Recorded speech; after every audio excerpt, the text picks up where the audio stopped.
আসসালামু আলাইকুম। ওয়ালাইকুম সালাম। আপনার নাম কি চাচা? আমার নাম মোহাম্মদ আতিয়ার রহমান। আতিয়ার রহমান। জি। এই গ্রামের নাম? কুমারী, উপজেলা? উপজেলা আলমডাঙ্গা। আচ্ছা।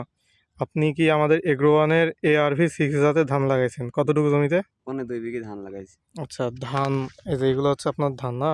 জি। এখানে কতটুকু আছে? এখানে ১২ কাঠা, আর আমরা প্রথমে যেটা দেখলাম এখানে ৬ কাঠা না? ওখানে ৬ কাঠা। আচ্ছা।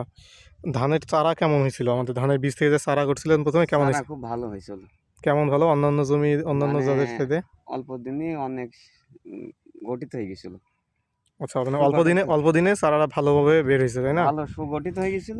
আচ্ছা, ওইজন্য কেমন তাড়াতাড়ি জার্মিনেশন কেমন হয়েছে? মানে চারা কি মোটামুটি মনে হয় যে 90% বের হয়েছে না এর বেশি হবে? মানে 90% বেশি না 90% 100%ই হবে? বেড়াইছে।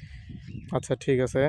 তাহলে আপনার মোটামুটি এখন কি মনে হচ্ছে ধানের অবস্থা কেমন এখন? ধানের অবস্থা ভালো, কিন্তু ধানের বয়স কম তো।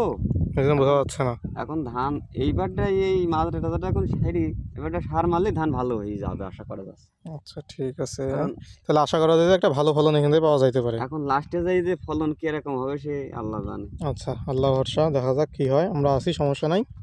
দেখা যাক।